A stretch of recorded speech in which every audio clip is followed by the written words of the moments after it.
Savoir et comprendre les plus récentes nouvelles qui nous touchent.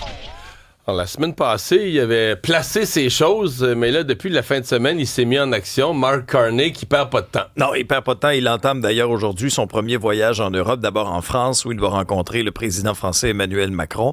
Par la suite, direction Grande-Bretagne, tête à tête avec le premier ministre Keir Starmer et le roi Charles III. Ils sont plusieurs à avoir rencontré le roi Charles III. Le Donald est plus si spécial que ça d'avoir reçu une invitation. Pourquoi on a choisi l'Europe comme premier voyage officiel plutôt que les États-Unis, comme c'est souvent la tradition? Ben, c'est pour renforcer vraiment les liens du Canada avec ces deux pays dans un contexte de guerre tarifaire. Sur X, le nouveau premier ministre du Canada aussi a dit avoir parlé à la présidente de la Commission européenne au cours de la fin de semaine. Et quand on dit que Mark Carney a été très actif sur le terrain aussi. On l'a vu au 200e défilé de la Saint-Patrick à Montréal. Il était entouré de d'autres ministres fédéraux. A parlé aussi au cours de la journée de dimanche avec le premier ministre François Legault. Les deux ont fait une publication sur les réseaux sociaux. D'abord, Mark Carney a écrit en temps de crise, faire preuve d'un leadership sérieux, c'est se concentrer sur ce que nous pouvons contrôler. Le premier ministre Legault et moi sommes déterminés à protéger l'économie du Québec et la bâtir pour un avenir plus solide. Monsieur Legault aussi a exprimé ses pensées à la suite de cette rencontre-là en disant « J'ai soulevé deux enjeux qui sont vitaux pour le Québec. Un, dans les négociations à venir avec les États-Unis, le fédéral doit défendre les secteurs clés de l'économie québécoise, incluant la gestion de l'offre. Et deuxième point, le gouvernement fédéral doit réduire de façon significative le nombre d'immigrants temporaires au Québec pour protéger l'avenir du français. Maintenant, au défilé de la Saint-Patrick hier, Mark Carney n'a pas répondu à la question comme telle. Pourquoi avoir choisi l'Europe comme première destination? C'est plutôt son nouveau ministre des Finances, François-Philippe Champagne, qui a donné un éclairage sur cette décision-là. On a besoin de forger des nouvelles, de raffermir des relations et je pense que d'avoir le premier ministre du Canada qui s'en va déjà en Europe pour parler avec nos homologues français, anglais, je pense qu'il rencontrera le roi aussi. Je pense que ça envoie aussi un message à nos voisins américains que oui, on sera toujours des partenaires, mais que le Canada, c'est un grand pays, pays du G7, pays de l'OTAN. On a des partenaires aussi à travers le pays. Bon. Envoyer un message aux États-Unis, je pense que c'est beaucoup ça. Mais puisque tu me parles de M. Carney... Alexandre, puis de M. Carney sur X, là, qui hier a relaté sa discussion avec François Legault. Moi, j'ai noté autre chose sur X de M. Carney. Oui. Tu sais, vendredi, là, après avoir formé son nouveau conseil des ministres, il a comme suspendu la taxe carbone. Oui. D'une manière qui nous rappelait quelque chose. Hein? Il a signé le décret. Non, mais il s'est photographié, filmé. Puis, écoute, il fait pas comme le Donald, la présentation au Sharpie, le balader devant lui, le papier, mais quand même, la signature, tu sais, de faire un spectacle avec la signature du décret. C'est un air de déjà-vu. C'est un air de déjà-vu, c'est bien dit. J'ai quand même noté ça. Là. Il l'a. Puis après ça, il y a quand même une deuxième photo où on voit le document signé, t'sais, mais il y a juste pas le moment où il l'exhibe à la foule. Là, mais je trouve qu'un stylo Bic a plus de classe, c'est plus Oui, raffiné. son là. stylo sa signature est plus raffinée parce que la signature du Donald, Donald, faut que ça signe ça puis un électrocardiogramme. Là, je te rappellerai que Donald, là, sa signature, le jour de son assermentation, il l'a présenté dans un amphithéâtre de hockey, là, dans une aréna. Puis les gens dans le pit la voyaient. Pas besoin de jumelles. Les gens dans les bleus en haut la voyaient. Bon. Mais ça va être intéressant à suivre la suite des choses parce que, Carney est en Europe pour le début de la semaine, mais va rentrer ensuite au pays, se rendra à Iqaluit, au Nunavut, pour réaffirmer la souveraineté canadienne dans l'Arctique. Et là, c'est le déclenchement imminent des élections. T'as rien prévu à ton dimanche 23 mars? J'ai gardé mon dimanche ouvert. Moi, j'ai annulé ma demande de congé aussi à Salut Bonjour. Ça me paraît sage. On est là, on est stand-by, M. Carney. Ça me paraît sage. Bon, il va y avoir une discussion très, très, très importante demain. Donald Trump qui va parler avec Vladimir Poutine. Et c'est ce qu'il a confirmé en soirée à bord de Air Force One alors qu'il rentrait à Washington de Mar-a-Lago. Le président américain dit qu'il y a beaucoup de choses qui ont déjà été discutées entre la Russie et les États-Unis. Et selon lui, l'Ukraine et la Russie ont évoqué le partage de certains avoirs. Il y a aussi eu des discussions sur le territoire, sur les usines de production d'énergie. Et là, ça fait suite à ces discussions en Arabie Saoudite où les États-Unis, l'Ukraine ont travaillé sur un plan de cessez-le-feu de 30 jours. Vendredi, le Kremlin a remis un message à l'émissaire américain sur cette proposition-là. Et parmi les conditions posées par la Russie pour mettre fin à ce conflit-là, Poutine veut que l'Ukraine cède les 5 régions annexées déjà par Moscou. Réclame aussi l'abandon des ambitions de joindre l'OTAN, le démantèlement du pouvoir ukrainien en place, donc ne voudrait plus voir Volodymyr Zelensky comme président de l'Ukraine. Mais c'est impossible. Les conditions que met la Russie, impossible à accepter pour l'Ukraine. En tout cas, ça va être à suivre ce qui va ressortir de cette discussion. Ici au Québec, ça vote aujourd'hui dans Terrebonne. Oui, journée d'élection partielle. Qui va succéder au ministre Pierre Fitzgibbon, l'ex-ministre de l'Économie qui a décidé de démissionner un peu plus tôt l'automne dernier? Et est-ce que la CAQ va réussir à conserver cette circonscription-là? C'est une lutte à deux là, dans les sondages entre la CAQ et le Parti québécois. Ce sera quand même intéressant de voir. Si on revient en arrière, 2022, Fitzgibbon avait remporté la circonscription avec 49 %. Actuellement, là, il y a 9 candidats sur les rangs. Et quand nos collègues journalistes sont allés justement dans la circonscription sonder un peu l'humeur, le pouls des électeurs, quelles sont les préoccupations? Il y avait le coût de la vie, le transport en commun également. Les tarifs se sont évités aussi parce qu'il y a quand même un secteur qui est industriel à Terrebonne. Alors aujourd'hui, donc, le vote de 9h30 jusqu'à 20h. Il y a eu vote par anticipation où déjà quand même plus de 8200 personnes là, qui ont déjà enregistré leur choix. Je ne sais pas si le concours du 500 $ d'épicerie du candidat conservateur Ange-Claude Bégilimana, ça va fonctionner sur l'intention de vote. Je ne sais même pas de quoi tu parles. Non, il y a une semaine à peu près, le candidat conservateur a fait un concours sur les réseaux sociaux pour gagner 500 $ d'épicerie. Puis j'avais appelé Élection Québec pour savoir si c'était légal de faire ça. Puis il semblerait que comme c'était pas avec incitation au vote, c'est tout le monde qui pouvait participer. Il semblerait que ça venait pas à l'encontre de la loi électorale. Puis c'était clairement, parce que moi, ce qui me dérangeait, c'est que j'allais voir, je remplissais le formulaire, j'écrivais mon nom, toutes mes coordonnées. Je me disais, oui, c'est sûr, je m'inscris pour le concours 500 $ d'épicerie, mais dans le fond, je donne mes données. Mais ils m'ont dit ça non plus, c'est pas illégal, c'est clairement identifié. Et dans le formulaire, c'était écrit qu'ils utilisaient cette banque de données-là. Donc, ils ne contrevenaient pas aux lois. Mais parce qu'il avertissait la personne que... C'est ça. Puis que tout le monde veut participer, peu importe de qui. Donc, tu n'avais pas besoin d'habiter dans Terrebonne? Non, c'est tout le monde. Puis au final, tu l'as-tu gagné? Je me suis pas inscrite, mais je me trouvais comme Carmen Sandiego à la recherche de la vérité. Mais bref, c'est pas illégal, mais je me suis dit quand même, ils se sont mis sur la ligne. Moi, j'avais un certain malaise avec ça quand même. Mais j'ai hâte de voir... logiquement, si on se fie à tout ce qu'on a vu depuis un an, je veux dire, le Parti québécois devrait pas... Dans une circonscription qui a un gros fond de Parti québécois, le Parti québécois devrait partir avec un avantage. Mais j'ai hâte de voir. Là, c'est comme si... comme si on sent dans le mouvement souverainiste un ralentissement.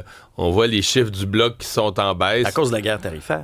Du contexte. On s'en reparlera demain matin, mais j'ai l'impression que pour le Parti québécois, on est comme un cycle haussier, mais qui va être plus difficile à maintenir à long terme, là, jusqu'à l'été, jusqu'à l'automne prochain, surtout si les choses continuent à se morpionner avec les États-Unis. Il y avait choix du nouveau chef de Projet Montréal et donc candidat à la mairie de Projet Montréal. Les membres votaient samedi. Et c'est le maire du plateau Mont-Royal, Luc Rabouin, qui va succéder à Valérie Plante à la tête de Projet Montréal. Alors, on est allé au 4e tour. Il a remporté avec 59 %. Ce sera donc un duel entre Luc Rabouin et Soraya Martinez-Ferrada d'Ensemble Montréal. Elle l'a félicité d'ailleurs à la suite là, de son élection. 82 % des membres du Parti Projet Montréal qui ont participé à la sélection dans ce processus-là. Valérie Plante aussi s'est exprimée quand même sur cette page quand même importante là, de sa vie qui va se tourner. Elle va demeurer bien sûr mairesse là, jusqu'à l'automne, mais elle ne sollicitera pas un troisième mandat. Elle a écrit... Je quitte la chefferie de Projet Montréal avec la tête haute, le sentiment du devoir accompli et la satisfaction d'avoir contribué à transformer Montréal pour le mieux avec notre vision et votre confiance. Être d'ailleurs votre chef a été l'honneur de ma vie. Tu as nommé Soraya Martinez-Ferrada, mais il y a Gilbert Thibodeau aussi. Chaque fois qu'on dit qu'il y a 2 candidats, les gens de l'équipe de M. Thibodeau, on existe nous aussi. Ah ben c'est parfait. Je les avertis quand même. C'est-à-dire là, il va falloir qu'il y ait des sondages. Pour que nous, on parle dans les médias d'une lutte à 3, il faut qu'il y ait une lutte à 3. S'il y a 2 partis qui obtiennent 45 % puis il y en a un qui obtient 2 %, C'est pas une lutte à trois. Non. Dans le cas de Luc Rabouin, bon... il s'est fait connaître là, comme maire du plateau, président du comité exécutif depuis le départ de Mme Olivier. Oui, t'as entièrement raison. Je t'ai parlé d'ailleurs hier à Salut Bonjour Week-end, puis bon, on jasait un peu des enjeux importants. Là. Exemple, tout ce qui est itinérance. Alors lui, il croit à l'aménagement rapidement là, d'espèces de logements modulaires, au moins pour que tout le monde ait un toit. On parlait des enjeux de circulation, de fluidité. Je dis, est-ce que vous, ça passe par davantage de pistes cyclables, là, monsieur Rabouin? Lui, mise davantage sur des voies dédiées au transport en commun, notamment aux autobus. Mais on va lui parler plus tard dans l'émission, mais on se comprend qu'il devient chef de projet Montréal. Il y a une certaine continuité. Je veux dire, c'est pas quelqu'un qui était un dissident de Valérie Plante. Parlant de Montréal, qu'est-ce qui se passe au SPVM avec les chevaux du SPVM? C'est une histoire qui suscite quand même grand bruit dans les rangs du SPVM. Le journal nous apprend ce matin que le chef de police de Montréal a permis à 2 de ses proches d'utiliser les chevaux de l'organisation à des fins personnelles quelques jours avant Noël. Alors, il y a des sources policières qui se sont confiées à nos collègues du bureau d'enquête sous le couvert de l'anonymat et ce qu'elle raconte, c'est que Fadi Daguerre a permis à sa fille et à sa conjointe de faire une balade sur le Mont-Royal avec les chevaux de la cavalerie le 21 décembre dernier. Ils ont été les seuls civils en 2024 à bénéficier d'un tel privilège. Or, de ce qu'on en comprend, là, d'une des sources qui témoignent, les civils ne seraient pas autorisés à utiliser les chevaux du service de police qui doivent servir qu'aux opérations, ultimement. Alors, quand on regarde le règlement sur la discipline interne au SPVM, ça indique que les policiers doivent s'abstenir de permettre l'utilisation de tout bien de la ville à des fins autres que celles qui sont autorisées. C'est la même chose pour le code de conduite du personnel aussi. Alors, selon les informateurs qui se sont confiés au bureau d'enquête, passe-droit comme ça, c'est inquiétant parce que monter des chevaux comme ça nécessite des connaissances quand même particulières. Ça fait quand même réagir, disons, à l'interne. Oui, je comprends. Mais on se comprend que c'est certainement pas acceptable. Je veux dire, tu peux pas, parce que si tout le monde commence à utiliser les chevaux à des fins personnelles, on comprend que c'est pas grave non plus. Il n'y a pas de victime de ça. Mais imagine qu'une des personnes tombe, se blesse ou un cheval s'énerve ou il arrive quelque chose. Là, qui est responsable? Assurance responsabilité. Là, tu comprends que là, tu te serais vite rendu compte que tu pouvais pas prendre un risque comme celui-là. La nouvelle, dans la nouvelle, c'est qu'il y a quelqu'un... Tu sais, une affaire comme ça, là, c'est impossible pour un journaliste de savoir ça. Non. Quelqu'un décide de le couler. Pourquoi? C'est ça. Ça veut dire que Fadi Daguerre n'a pas juste des amis à l'interne. Moi, c'est ça que ça me dit aussi. Il y a des tensions à l'interne, il y a des gens qui sont choqués, il y a des choses qui se passent pour que quelqu'un dise, tiens, il faudrait bien que ça se sache, ça. C'est de valeur que ça n'a pas été su et quelqu'un décide de le sortir. Ça se continue, ce bras de fer entre la ville de Blainville et le gouvernement Legault. En fin de semaine, il y a eu une manifestation qui a quand même rassemblé 200 personnes devant l'usine de Stablex pour dénoncer ce projet de loi, manifester contre l'entreprise. Et la mairesse de Blainville, Lisa Poulin, prend les grands moyens pour se faire entendre auprès de la CAQ sur ce fameux projet d'agrandissement du site d'enfouissement de déchets dangereux.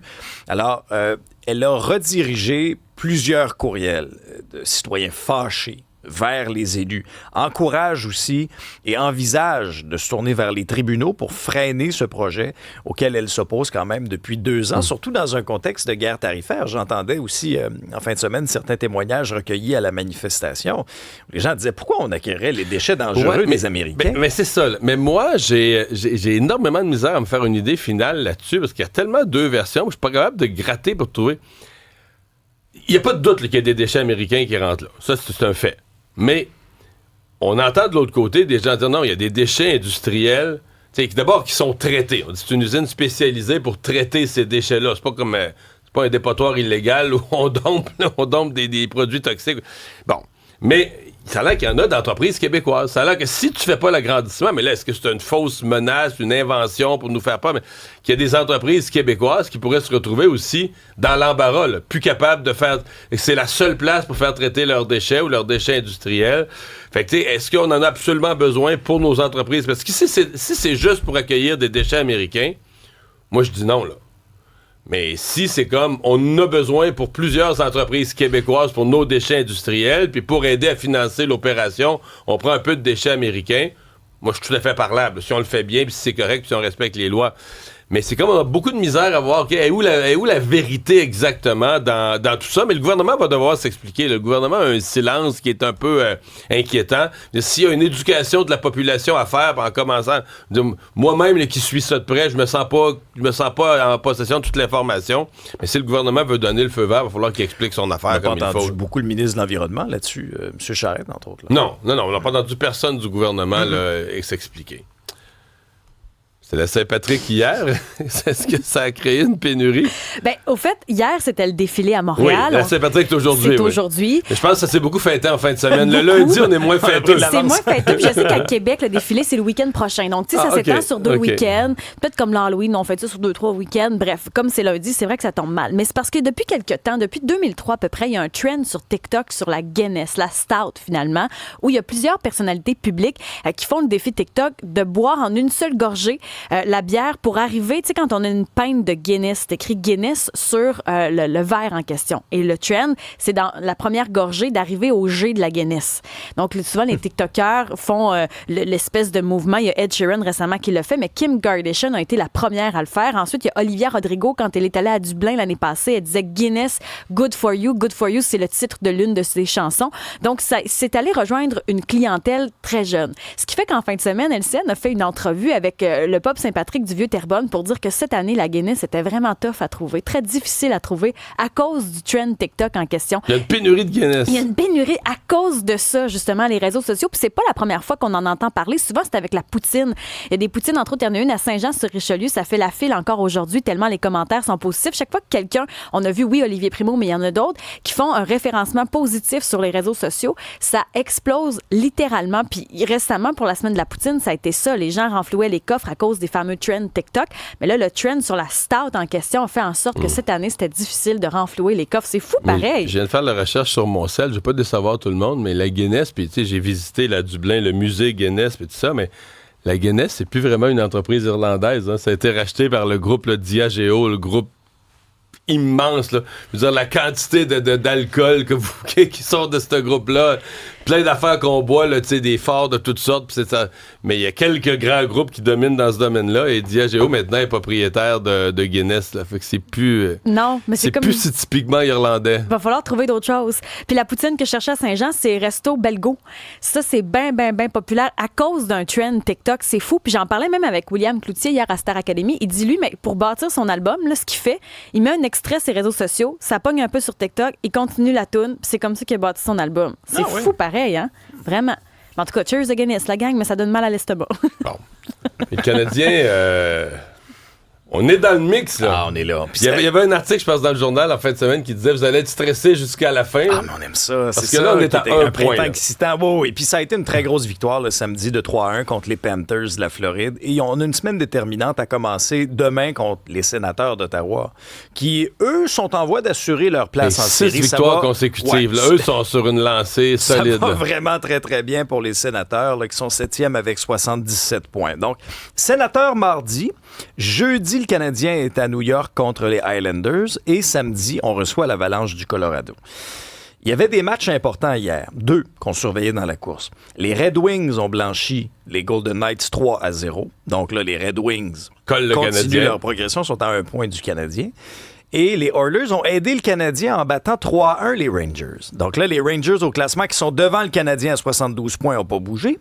Le Canadien est 9e avec 71 points. Mais 2 matchs en main sur les Rangers. 2 matchs en main. Il y a 6 équipes, je regardais ça ce matin, il y a 6 équipes qui se battent pour cette fameuse 8e place qui permet de rentrer en série. Mais le Canadien, sincèrement, est la mieux placée des 6. Mais tu sais, c'est rien de garanti, là. C'est par un poil. Mais le Canadien... Ben oui. Parce que, tu sais, t'as le Canadien 9e, 10e, Columbus, 70 points. Red Wings, non 70, 11e. 12e, les Highlanders. Tu sais, 68 points, t'es encore là. Les Bruins à 68 points sont 13e. Là, 14e, les Pingouins à 66, t'es un petit peu plus loin. Ouais. Mais c'est tellement serré. Là. Non, 6 équipes qui se battent pour une place. Mais tu sais, on pourrait se retrouver avec le dernier match. Le Canadien joue son dernier match de la saison, puis on sait toujours pas. Ce match-là pourrait déterminer s'ils vont rentrer en série ou pas.